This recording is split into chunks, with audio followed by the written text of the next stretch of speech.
Bienvenue encore une fois si vous venez de nous rejoindre dans ce nouveau numéro de la balade matinale qui va parler de comment combattre les violences sexuelles sur mineurs. On a commencé le sujet avec le premier numéro qui est revenu sur les causes de ces violences sexuelles-là.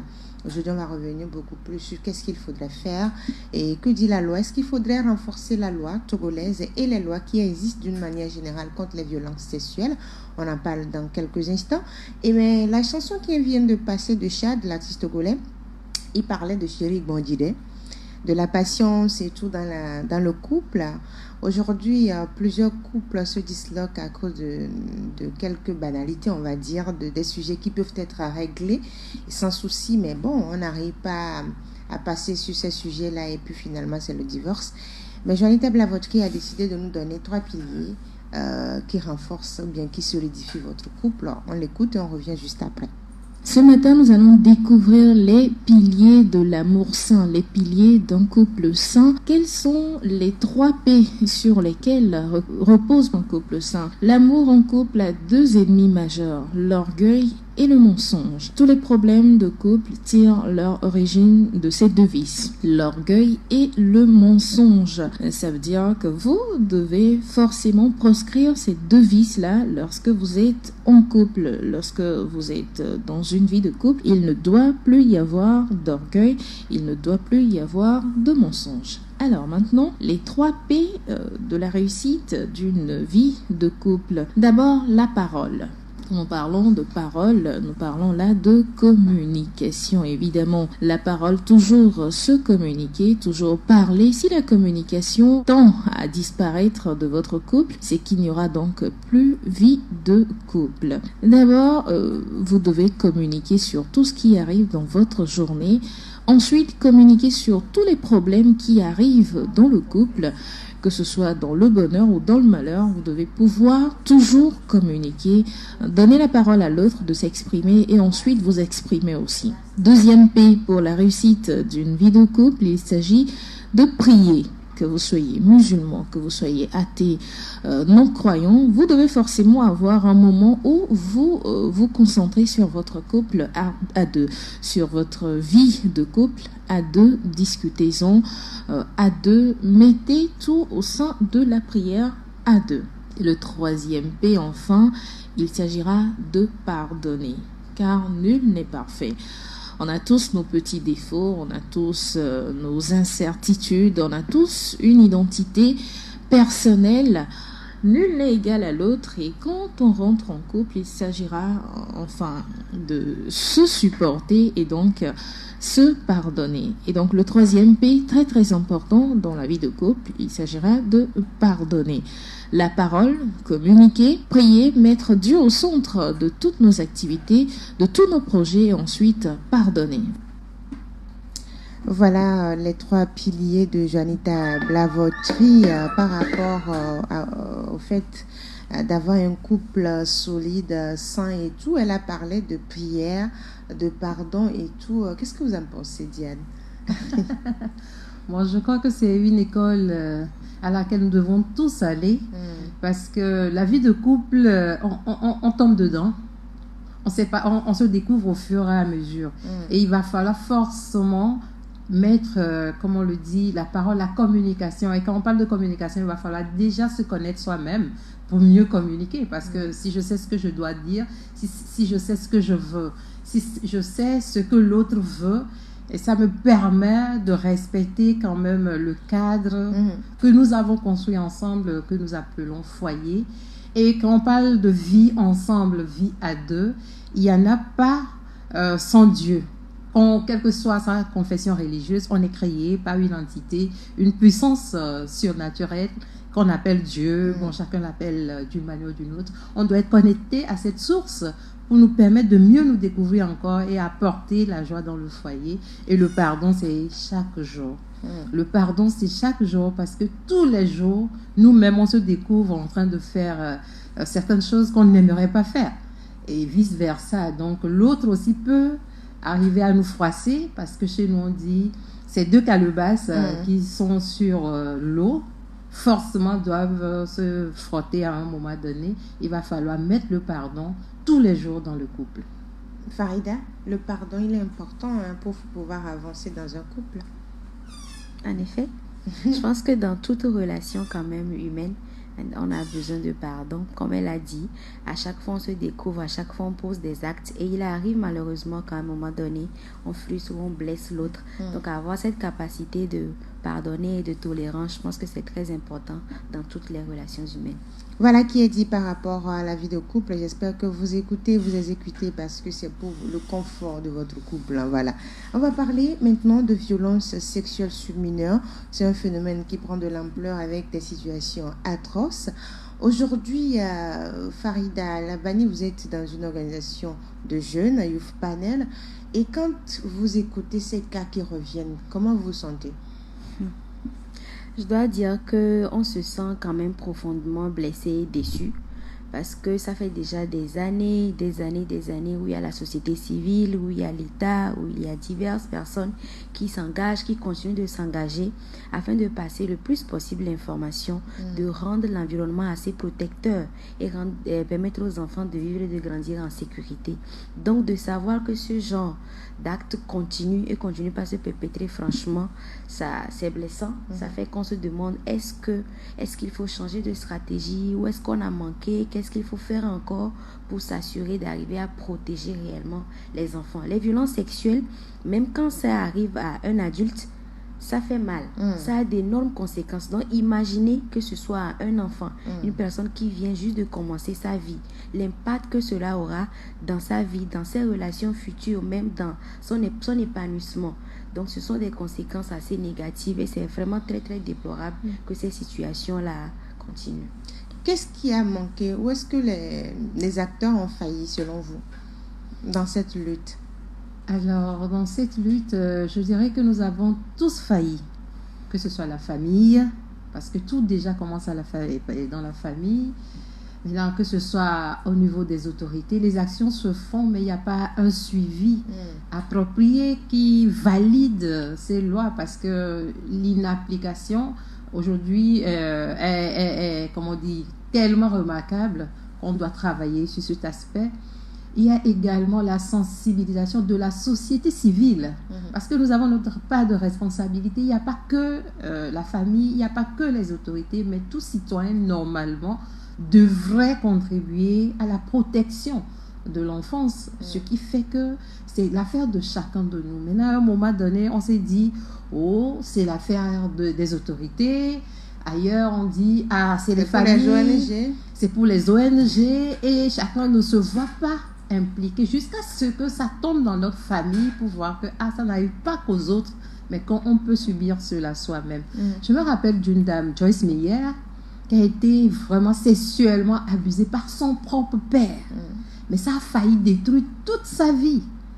Il a fallu vraiment, moi je dis, la main de Dieu pour l'aider à comprendre qu'à travers cette situation, elle peut s'en sortir, pour sensibiliser. Aujourd'hui, elle est devenue porte-parole des victimes et montre la voie à comment s'en sortir. Moi, je dis, c'est un cas de la société civile. C'est juste une citoyenne qui a dit, mon cas devrait servir d'exemple à d'autres et empêcher que ça se reproduise.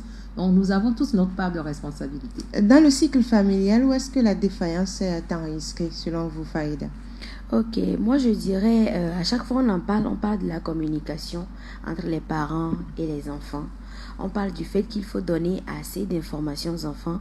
On parle du fait qu'il faut créer une relation de proximité, une relation de confiance entre parents et enfants. C'est ça qui fait que lorsque l'enfant commence à être ou bien à observer des comportements bizarres d'un adulte inapproprié, il revient vers les parents pour en parler. Mais aujourd'hui, il y a aussi le poids et des normes de la société qui font que lorsque le parent lui-même, il n'est pas assez progressiste, le parent lui-même a encore un certain nombre de pensées et de mentalités, même lorsque l'enfant vient, il y a des enfants qui sont venus vers leurs parents, mais on a plutôt dit, c'est-à-dire, tais-toi, si tu en parles, ça va être la honte de la famille, tel. Du coup, l'enfant ne sait plus finalement à quel sens se vouer. Du coup, lorsque ça arrive, il se tait. Et malheureusement, ça va arriver à plus grave parce que les attouchements, généralement, c'est le début de petits actes qui commencent. Et à un moment donné, il y a l'acte en elle-même. Donc, on va dire que vraiment, au sein de la famille, c'est une question de communication, c'est une question de relation entre les enfants et les parents. Parce que les parents sont normalement les premiers apprenants des enfants. Lorsque l'enfant vient au monde, il ne connaît pas tout. Au fur et à mesure qu'il grandit, il fait ses expériences aussi, il découvre un certain nombre de choses. Et normalement, c'est vers ses parents qu'il doit se retourner pour poser des questions et avoir des informations justes. Parce qu'on sait aujourd'hui que les informations qui sont dans la rue, qui sont sur Internet, franchement, on ne peut pas s'y vouer.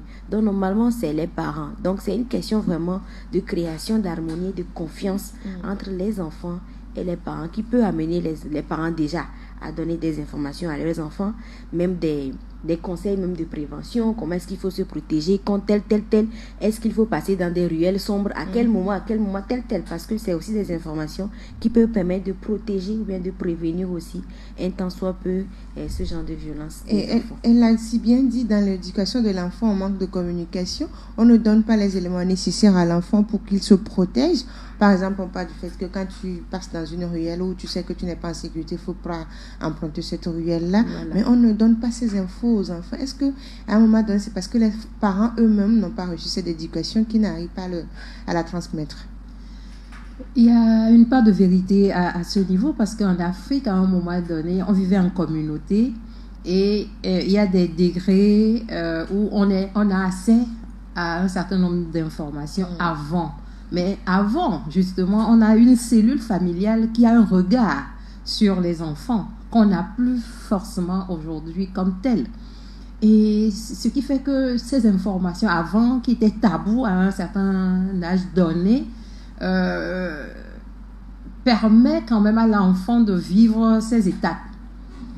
Et quand on grandit, à l'âge de se marier, il y a une initiation qui se fait toujours pour la fille. Une préparation. Et pour le garçon, où on sait que on devient adulte et tout. Il y a des coutumes même qui marquent cela. Par exemple, dans Evala, c'est que tu entres. Donc, il y avait ces structures qu'on a perdues avec le temps. Et aujourd'hui, nos enfants sont éduqués par les médias, par la rue, par tout le monde. Ce qui fait qu'il n'y a même pas une seule information. Avant, quand on sort dans la rue, ce qu'on te dit à la maison, c'est la même chose que tu entends dans la rue. Quand on te dit on ne s'amuse pas sur la voie et que un enfant se permet de le faire, tout adulte qui passe va réprimander cet enfant. Aujourd'hui, ce n'est plus le cas. On a droit des enfants, droit de l'homme, ce qui fait qu'on se perd nous-mêmes dans ces droits et on ne sait plus quelle est la limite entre l'éducation, la bonne information et l'application du droit.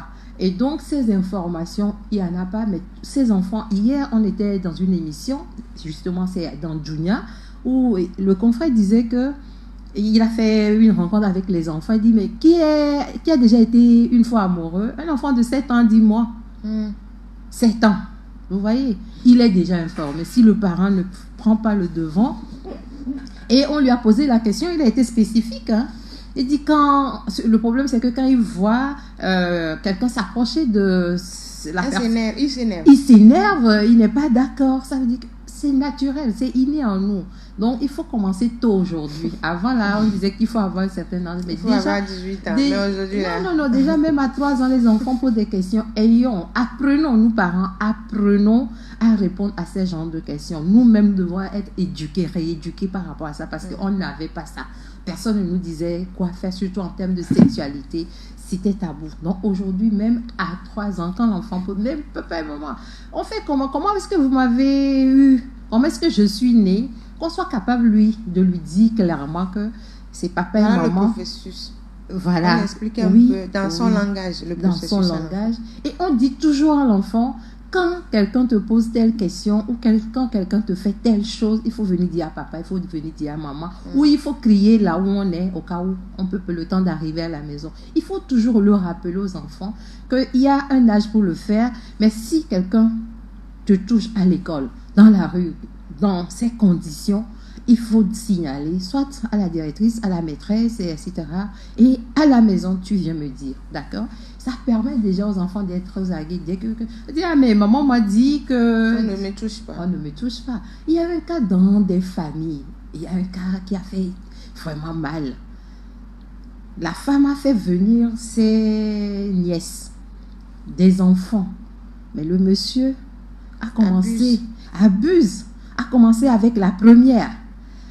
Et il lui a dit, écoute, ne dis à personne, en lui donnant 10 000 francs, je vais t'acheter de bonnes choses si tu ne dis rien, mais c'est pour t'aider. Bon, comme l'enfant ne sait même pas de quoi il s'agit, papa veut m'aider, papa m'a donné de l'argent, je veux m'acheter de belles choses. C'est comme ça fonctionne dans la tête de l'enfant. Jusqu'à ce que il y a même un enfant. C'est-à-dire que le monsieur a enceinté la nièce de sa femme à l'insu de la femme. Et on a mis ça sur le dos d'un neveu du monsieur. Alors que ce n'est pas le cas. Et finalement, il y a une petite fille, une autre nièce qui vient. Le monsieur a commencé encore. Mais la petite, elle est partie demander. Papa m'a dit ça. Est-ce que c'est bien que papa me dise? Est-ce qu'il m'a apporté en haut, il m'a dit de ne pas dire. Mais est-ce que c'est bon de ne pas dire? C'est là où toute l'histoire a éclaté. Vous voyez ce qui se passe? Si on n'est pas informé, il y a des choses qu'on peut éviter, mais on ne va pas l'éviter, ça va créer des dégâts. Alors, Farid, en tant qu'adulte, quand vous discutez avec les gens, les citoyens dans vos actions de sensibilisation, qu'est-ce qui peut amener un adulte à avoir ces réactions envers des mineurs? Cette question-là, généralement, lorsqu'on la pose, les gens même disent qu'ils ne comprennent pas. Comme on le dit, une personne qui pose cette acte-là ne peut pas volontairement dire que c'est elle qui la pose. Donc, lorsque vous échangez avec les gens, ils diront c'est atroce, franchement, c'est inimaginable. Mais chaque jour, on entend parler de ce genre d'actes. Il y a dans la population certaines qui disent que c'est pour des trucs mystiques, des rites spirituels, mystiques, etc. Il y a certains qui diront que c'est du fantasme. Il y a d'autres qui diront que ce sont généralement des hommes mais qui sont peut-être qui n'arrivent pas à assurer avec des gens de leur âge, à convaincre des femmes de leur âge. Donc, ils passent maintenant par les enfants.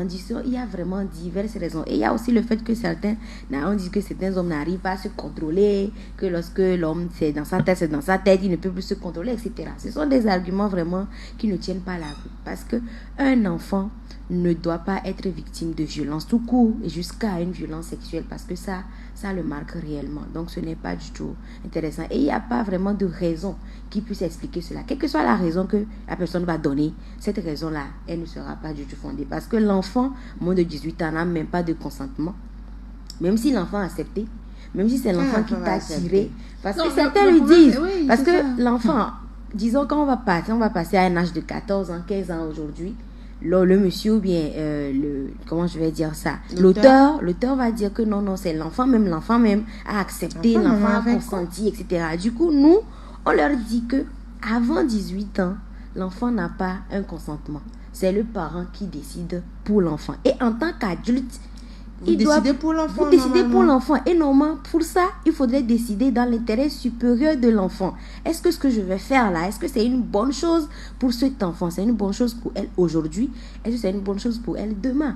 Et il faut tout analyser. Donc, les adultes qui posent ce genre d'actes, moi, je pense qu'ils doivent être très, très sévèrement condamnés. C'est aussi l'une des causes. Le fait que la condamnation, le fait que la sanction, tout ça, on ne la voit pas.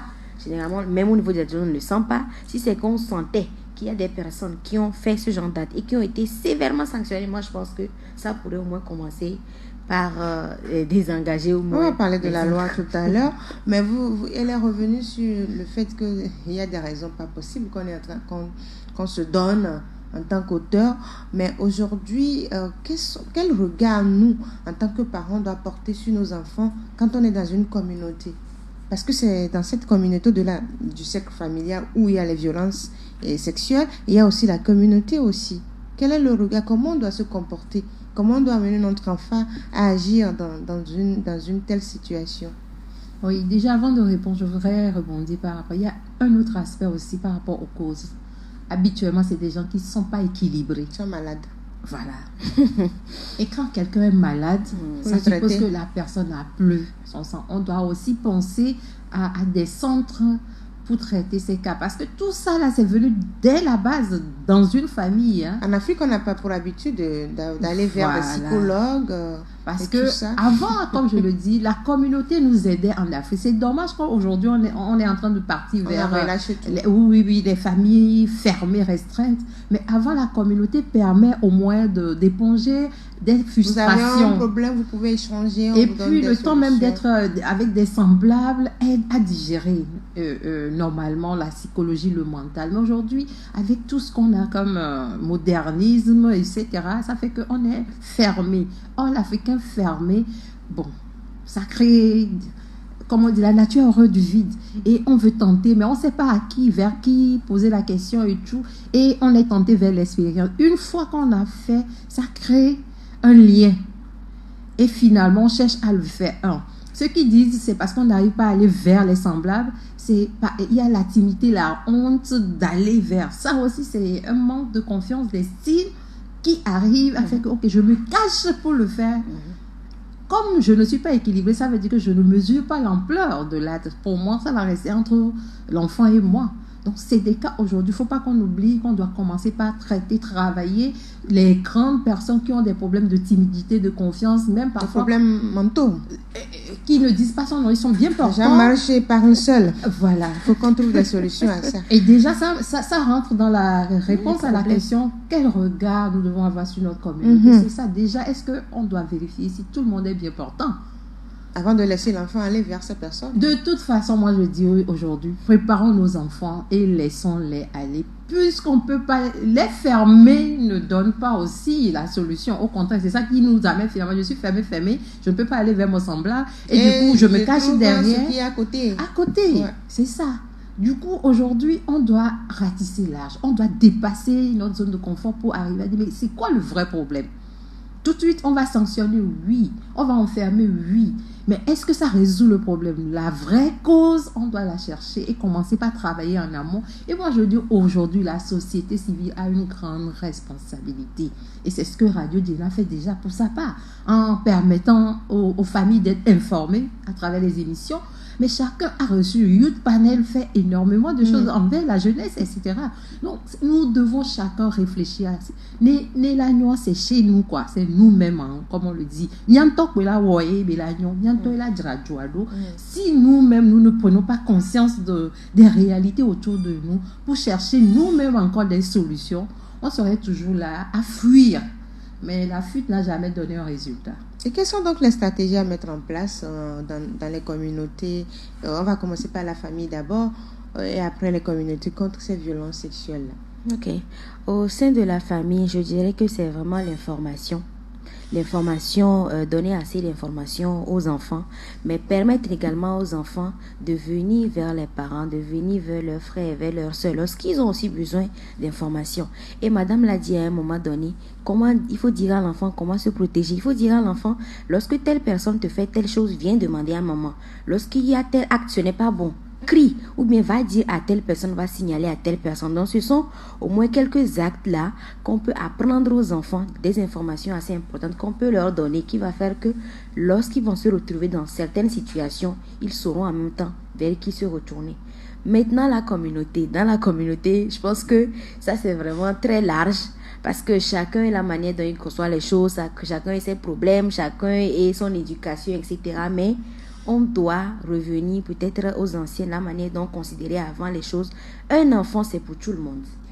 Déjà, c'est ça. C'est parce qu'aujourd'hui, on est tellement individualiste qu'on ne considère pas aussi cela. Sinon, avant, comme madame l'a dit, lorsque tu commets un acte désobligeant en société, que le parent de quelqu'un d'autre même peut te frapper ou te dit que ce que tu as fait, c'est pas, ou même t'amener jusqu'à On te tes parents. frappe et on t'amène. Voilà, on Et t'amène maintenant, à tu tes prends les parents. frappes aussi de la famille. De la tes maison. parents. Voilà, donc il faudrait qu'on puisse revenir à ça, à ce que chaque citoyen, chaque personne comprenne que l'enfant d'autrui, c'est mon enfant, c'est comme mon enfant. Et ce que je n'accepterai jamais qu'on fasse à mon enfant, je ne devrais pas le faire aussi à un autre enfant. Et je dois, la manière dont je m'évertue à protéger mes enfants, je dois aussi faire de même pour les enfants de tout le monde. Parce que l'enfant est un être vulnérable. C'est pour ça même que c'est un enfant, il y a tout cet ensemble-là de cadres de protection. Donc, il faudrait que chacun puisse mettre la main à la pâte, et les parents, et les amis, et les voisins, et tout ce qui est famille, tante, oncle, à ce qu'on puisse tous créer un environnement favorable réellement à l'épanouissement des enfants. Alors, Diane, par rapport à cette question de stratégie, elle a parlé de l'environnement familial, de donner l'information. Quelle information donner aux enfants pour qu'ils se protègent eux-mêmes? Alors déjà, je parlerai des valeurs. On doit déjà commencer par apprendre aux enfants ce que c'est qu'une valeur, la valeur humaine. En tant qu'enfant, je sais que je me respecte, je respecte l'autre. C'est ce qu'on nous apprenait avant, et même à l'école, on nous l'apprend. Je dois accepter l'autre, je dois pardonner. On l'a dit tout à l'heure pour les couples. Et Madame Fari va confirmer que c'est pour même toute relation humaine. Le pardon. Absolument. On doit commencer par ramener ces valeurs que nous avions qui donnaient du sens à notre vie, qui donnaient de la valeur à l'être humain. L'être humain doit redevenir au top et non l'argent. C'est l'homme. On doit apprendre à l'enfant qu'il existe, il a sa place, mais au même moment, l'autre aussi a sa place, mais il va falloir un respect mutuel, il va falloir un certain nombre d'attitudes. Quand on est frères et sœurs, il y a certaines choses, des limites. Il y a des limites. Il faut déjà commencer par apprendre aux enfants qu'on ne se douche pas. Avant, papa et maman, on se douche avec l'enfant. Déjà, c'est des choses qu'on doit proscrire, puisque en faisant cela, l'enfant va considérer que tout le monde peut me faire ça. Ouais. Mais quand on lui explique, tu ne peux pas te doucher avec maman pour telle raison, tu ne peux pas te doucher avec papa pour telle raison. Et pour cela, il va falloir faire ceci, cela. Et chaque fois qu'un adulte ou même un semblable, un camarade, s'approche de toi en faisant un tel, donc qui dépasse ta dignité, ta nudité et tout, il faut dénoncer. Déjà, apprendre la responsabilité aux enfants de se prendre en charge en disant, même si papa n'est pas là, tout ce que papa m'a dit, tout ce que maman m'a dit, je dois l'appliquer partout où je me retrouve. C'est des choses qu'on doit toujours dire aux enfants et permettre aux enfants même de vivre en communauté entre eux. C'est l'expérience qui forge en réalité. C'est en vivant ensemble là qu'il dit, qu'on m'a dit, c'est ce que l'autre fait, je dénonce. Et l'autre qu'on dénonce en même temps, si à la maison on ne lui dit pas, c'est que quand on fait ça, on dénonce. Ce qui fait que déjà, dès l'enfant, il va comprendre que ça, c'est des choses à ne pas faire. Parce que la dernière fois, quand j'avais fait ça telle, elle a crié et on m'a tapé. Donc, ça me permet de savoir que, parce que les enfants, c'est l'expérience, ça sort dans la tête, on applique. Mais si personne ne me dit, c'est que c'est bon, je continue. Mais quand on m'empêche, que ce soit mon ami, ma soeur, mon frère, etc., et ou même mes parents ou les voisins, ça permet déjà, c'est une forme d'éducation sociale collective que nous devons également mettre en place. Mais aujourd'hui, qu'est-ce qu'on fait?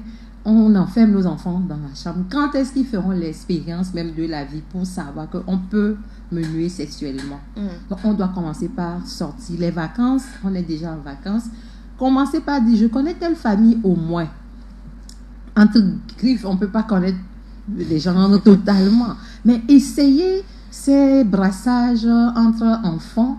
Mais qu'est-ce que le retour? Demandez aux enfants, c'est quoi le retour? Et tu as aimé? Qu'est-ce qui s'est passé? Donc, donnez cette liberté d'expression aux enfants. Parce que les enfants, quand on leur dit, ils disent tout. Ils disent, mais maman, tu sais qu'on était, chaque fois qu'on va chez eux, là, il y a telle personne qui me fait telle chose. L'enfant dit ça naïvement, mais ça permet aux parents de savoir. Mais si l'enfant n'est jamais, face à cela, on ne saura pas. Du coup, la communauté doit revenir. Nous devons faire l'effort, malgré la peur, d'essayer, tout en ayant un regard. C'est le regard qui manque aujourd'hui. Beaucoup de parents ne sont plus là. Donc, nous devons travailler dans la communauté. Chacun doit aiguiser son regard vis-à-vis des enfants, vis-à-vis des adultes, parce qu'il y a beaucoup d'adultes qui ont raté cette éducation, qui sont aussi dans la nature. Sont malades. Des cas, oui, c'est des malades. En fait, quand on dit malade, c'est pas pour insulter, mais c'est des déséquilibrés qui ont besoin d'aide, d'assistance pour se retrouver, en fait. Et c'est des cas qui existent en Afrique. On ne doit pas se leurrer, ne pas toucher du doigt cela. Et les psychologues, j'en appelle à tous ces psychologues qui sont dans on peut faire des actions sociales tout en faisant son travail. Créer une cellule d'écoute à défaut des cellules, d'aller vers ce que déjà la municipalité est en train de mettre en place, il y a des maisons d'écoute, mais chaque psychologue peut créer un centre d'écoute dans son contribuer aussi cabinet, pour contribuer, pour dire au cas où vous n'avez pas de parents pour vous écouter, nous on peut vous écouter. Nous on a nos oreilles pour vous. Voilà, et ça nous permet d'arranger beaucoup de choses petit à petit, et dans 10 ans au moins, on pourra commencer par voir un citoyen togolais, comme on dit, avec son profil, et quand on dit ça, c'est un Togolais. Alors, quand on parle de la communauté, aujourd'hui, faut-il faire confiance en tout le monde, laisser son enfant aller vers chaque citoyen, peut-être chez ses voisins, dans le quartier. Qu'est-ce qu'on fait à ce niveau? Quels sont les messages que vous donnez aux gens lors de vos sensibilisations? Ok, d'accord. Déjà, moi, je pense qu'il ne faut pas faire confiance à tout le monde parce que chacun vient de quelque part. Et la confiance se mérite. Merci, la confiance, ça se mérite. En tant que parent, si vous-même, vous n'avez pas encore remarqué des actes qui vous permettent de faire totalement confiance à une personne, il ne faut vraiment pas du tout envoyer votre enfant là-bas. Sans oublier que, comme je l'ai dit tout à l'heure, les personnes n'ont pas forcément le même regard que les enfants. Toi, tu considères que cette personne-là, non, aime mon enfant, tout, mais cette personne-là ne considère pas ton enfant comme son enfant. Non. Elle considère tout simplement que c'est l'enfant de quelqu'un, tout simplement. Donc, il faut vraiment qu'on puisse d'abord analyser l'environnement tout autour. Maintenant, même si on vit dans une communauté où on a l'impression que les gens sont soudés, non, les gens nous apprécient, etc., ça n'empêche pas de mettre quand même en place les garde-fous qui sont donnés l'information, le plus d'informations possible à l'enfant et lui permettre aussi d'éviter un genre de comportement. Aujourd'hui, on voit généralement soit dans les cours communes, on va dire que non, c'est le tonton qui m'a envoyé, il dit ok, quand tu viens, soit il reméname. Ce genre de choses, il faut dire déjà à l'enfant que ok, tonton là, t'es ton enfant. Mais nous, il y a... Tu t'arrêtes devant la porte, tu lui dis, j'ai amené ce que vous m'avez commandé. Tu t'arrêtes et il récupère. S'il te dit, rentre dans ma chambre pour m'apporter telle chose, ne va pas. Donc, on va quand même peut-être faire confiance aux gens après les avoir analysés et avoir reçu quand même des preuves de leur loyauté. Mais on va quand même continuer par mettre quand même les garde-fous, donner assez d'informations aux enfants et paraître aussi comme un parent qui est prêt à tout pour son enfant. Généralement, les gens pensent que non. Et parfois, on le voit aussi, la relation même que le parent a avec l'autre influence même comment il gère les situations. Ouais. Son enfant est victime, mais il se dit que ça là, c'est mon ami de longue date. Oui, sûrement qu'il ne se sentait pas bien. C'est l'ami peut-être qui donne de l'argent quand on est en difficulté. Merci beaucoup. C'est l'ami souvent qui nous assiste, etc. Ça fait quand même, à un moment donné, la relation là. C'est Satan. Ce qui m'énerve souvent quand j'entends ça. C'est Satan qui... Voilà. L'enfant souffre et on parle de Satan. Ça fait qu'à un moment donné, on place quand même nous-mêmes nos idées ou bien nos relations devant, au lieu de s'occuper principalement d'abord de l'enfant. Donc, c'est tout ce genre là qu'on peut quand même mettre en place pour protéger les enfants. Moi, je dirais qu'il ne faut pas quand même faire confiance aveuglément. Pas du tout. Vous êtes d'accord avec elle? Je suis totalement d'accord. Comme je le disais, la confiance se mérite. Et quand on dit enfant, c'est une personne qui a besoin d'assistance de façon permanente dans l'éducation à devenir un être humain. Et du coup, on ne peut pas confier un enfant à n'importe qui. C'est pour ça qu'on parle de regard. Mais aussi ne pas du tout confier, c'est là où ça a un autre pan, que finalement, on ne sait même plus quoi on résout, on ne résout rien, on crée un autre problème juste pour résoudre un autre problème. Donc, droit de regard, on doit réapprendre ça. Tout simplement parce que, comme on l'a dit, il y a tellement de déséquilibre aujourd'hui. Quand on parle de déséquilibré, la personne est bien éduquée, a des diplômes, mais il y a des processus de l'enfance. Quand on l'a raté, ça crée un vide, forcément, qu'on doit traiter. Et c'est en ce terme que la personne est déséquilibrée. À ce niveau, la personne fonctionne comme un enfant. La personne est toujours enfant à ce niveau, tout en ayant de l'âge. Du coup, on ne peut pas dire tout de suite, oh, Madame Farida, je la vois, elle est très gentille. Donc, non, j'ai besoin de savoir. Et c'est ça le rôle de parent, le regard. Et je l'ai dit, c'est ce regard qu'on a perdu qu'on est aujourd'hui ici. Donc, ayons du regard, osons, mais tout en sachant ce qu'on est en train de faire. Alors, par rapport à ces violences sexuelles sur mineurs, que propose la loi contre ces auteurs? Contre ces actes-là, Farida Alamani? Merci beaucoup pour la question. Aujourd'hui, le Togo, en tout cas notre pays, a une réputation de... Non, on a une armée, voilà, on a de bons documents. Juridiquement, nous sommes bien armés. Juridique bien assis. Aujourd'hui, il y a le code de l'enfant, il y a le code pénal, il y a récemment même une loi qui a été votée par l'Assemblée nationale pour protéger les apprenants. Oui, c'est qu'il y a énormément de lois, énormément de dispositions qui ont été prises pour protéger les enfants de façon générale contre les violences et les enfants maintenant et les individus aussi contre tout ce qui est violence sexuelle. Maintenant, le problème à ce niveau, c'est l'application de ces lois en question. C'est aussi la vulgarisation. Il y a beaucoup de personnes aujourd'hui qui ne savent pas que lorsque je fais telle chose, je cours telle peine. Quand on prend aujourd'hui la pédophilie, c'est clairement puni. Et ça va dans l'emprisonnement, ce n'est pas moins de 5 ans. Donc, ça dépend bien sûr de la gravité de l'acte. Mais on sait que si je commets un acte de pédophilie à l'endroit d'un enfant, voici ce que je cours. Et je suis sûre que je vais réellement subir cette sanction. Parce qu'il y a aussi la justice. Aujourd'hui, on accompagne nous des jeunes femmes aussi qui se font malheureusement agresser sexuellement. Et on voit comment est-ce que ça traîne. Lorsque vous arrivez même au commissariat, c'est compliqué même pour dénoncer. C'est des questions qu'on vous pose. Qu'est-ce que vous cherchez là-bas? Telle chose. Donc, imaginez une jeune fille de 15 ans qui malheureusement s'est fait agresser peut-être par son amie aussi de 15 ou 16 ans. Elle va au commissariat pour dénoncer. On lui dit, qu'est-ce que tu as porté? Qu'est-ce que, je ne sais pas, pourquoi tu es allé là-bas? Est-ce que c'est ce qu'il faut faire quand on est enfant? Au lieu d'étudier, vous partez vous promener parmi les garçons, etc. Tout ça là, alors donc que on valide l'action de l'enfant. On valide l'action, alors que nous sommes normalement les garants de la loi. Quand ce genre d'actes se produisent, aucune personne n'a confiance. Donc il faut aussi que l'État puisse arriver à recréer cette confiance-là en la justice par les citoyens. Aujourd'hui, on n'a plus confiance. On se dit que non, même si j'amène mon affaire là-bas, si l'autre personne a plus de moyens que moi, ça ne va pas marcher. Je vais perdre quoi? Si j'amène mon histoire là-bas, si je n'ai pas assez de preuves, je ne pourrai pas. Lorsqu'il y a agression sexuelle, il faut même déjà aller chez le médecin pour que le médecin puisse même l'identifier. Mais lorsque vous n'avez pas de moyens, quelles sont les alternatives que l'État a mises en place pour accompagner ce genre d'actes-là dans les centres de santé, par exemple? Est-ce que tu peux aller là-bas les mains vides pour dire que je me suis fait agresser? Faites-moi déjà les analyses, notez tout ça là et amenez-moi au commissariat. Vraiment, il y a tous ces préalables là qu'il faut mettre en place même avant d'arriver à l'application de toutes ces lois en question. Donc il faut qu'on puisse revoir comment vulgariser ces textes-là, comment ils sont applicables, analyser aussi notre contexte culturel. Parce que souvent, il y a dans certaines communautés, on sait très bien, il y a le chef du village même qui a dit que désormais dans ma communauté, si un enfant se fait violenter, voilà, le chef ne se taira plus jamais. Mais ça va arriver, les gens ne vont pas aller.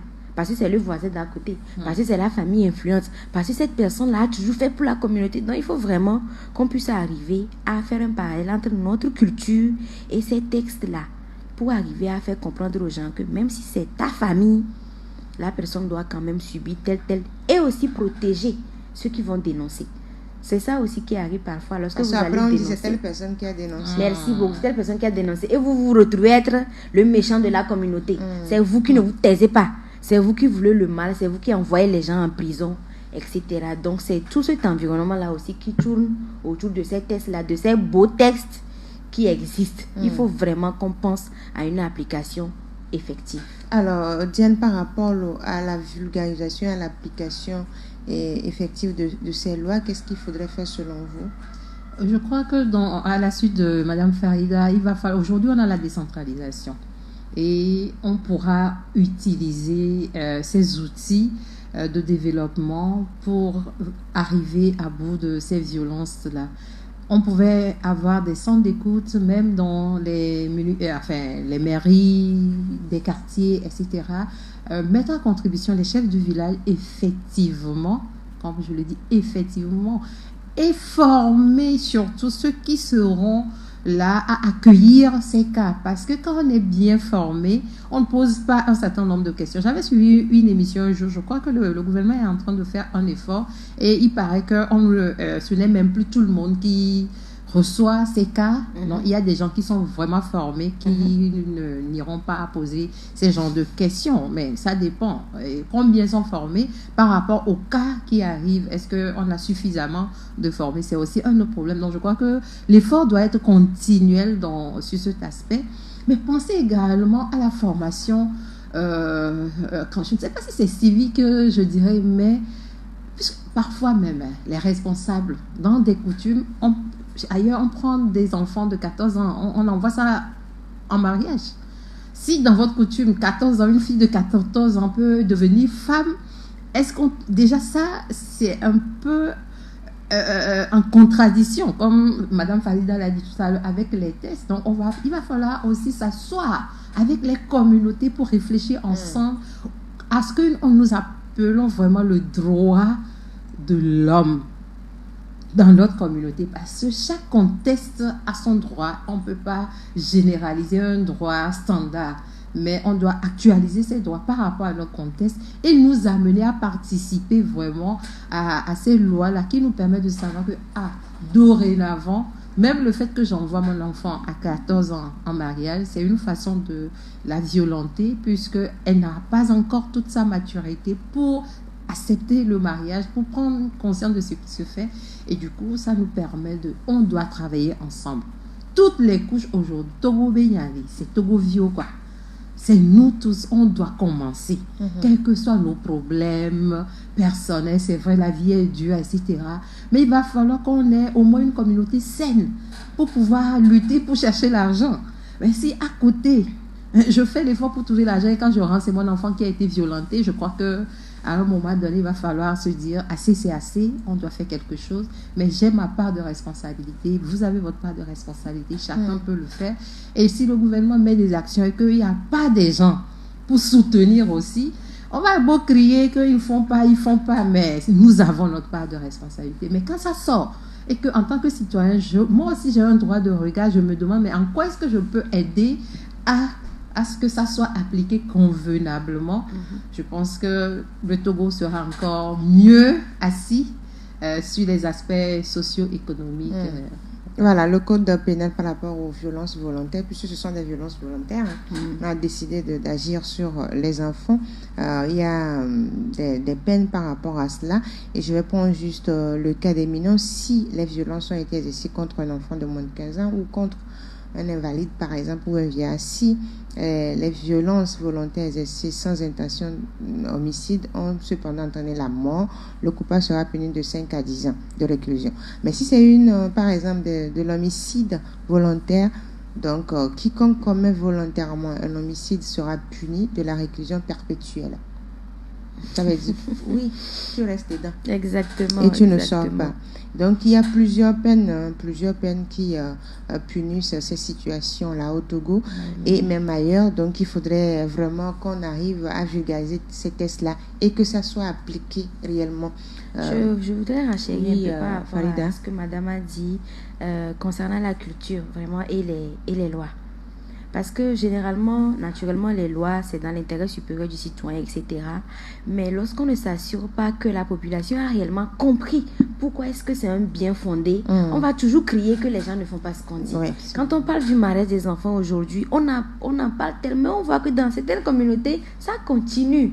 C'est peut-être parce que ces personnes-là n'ont pas encore compris pourquoi est-ce que le mariage des enfants, c'est pas bon. On leur dit tout simplement que le mariage des enfants, c'est pas bon. C'est puni par la loi, dénoncé. Mais on ne le dit pas pourquoi. Alors que depuis des années, c'est quelque chose qui a été appliqué. Et si ça a été décidé à un moment donné, probablement c'était soit pour résoudre un problème, soit on a jugé que c'était la bonne chose à faire pour notre communauté. Donc maintenant, il faut se rasseoir avec ces mêmes personnes pour leur expliquer, voilà pourquoi nous nous disons si, qu'est-ce que vous en pensez? Et si on faisait telle chose, c'est en ce moment que, à un moment donné, tout ce qu'on dira juridiquement pourra aussi être appliqué dans nos communautés. Voilà qui est dit par rapport à cela. On va terminer. Oui, Diane. Et c'est important, comme on le dit, avant de faire une loi, tenir compte des réalités. Oui. Quand on comprend pourquoi ça se fait comme ça, on saura orienter la loi pour répondre aux problèmes qu'on voudrait résoudre en faisant ce qu'on est en train de faire. C'est très important aujourd'hui. Nous devons aller à l'essentiel, commencer par la base pour vraiment résoudre les problèmes. Farida, faut terminer. Je dirais que les parents, quand on parle d'enfants, le premier responsable, c'est le parent. Après la communauté, jusqu'à arriver à l'État. Les parents aujourd'hui, quelle que soit leur occupation, on sait que les parents, quand ils sont occupés, ce n'est pas pour rien, c'est justement pour assurer un avenir meilleur, le plus beau avenir pour les enfants. Mais ils doivent comprendre qu'il faut aussi, au même moment qu'ils sont en travail pour leurs enfants, ils doivent être présents pour donner le plus d'informations. Ils doivent être la figure vers laquelle l'enfant veut se retourner. Et je vais insister sur la communication et la confiance au sein des familles parce que c'est une chose qui manque énormément. C'est ça qui fait que les enfants et les jeunes se retournent vers leurs confrères, vers la communauté et ils ont de mauvaises informations. Il faudrait quand même donner les parents, même si eux ils n'ont pas reçu ça, même si eux ils n'ont pas grandi dans cet environnement, ils doivent comprendre que avec l'avancée aujourd'hui, la modernisation, etc., on ne peut plus ne pas communiquer avec ses enfants.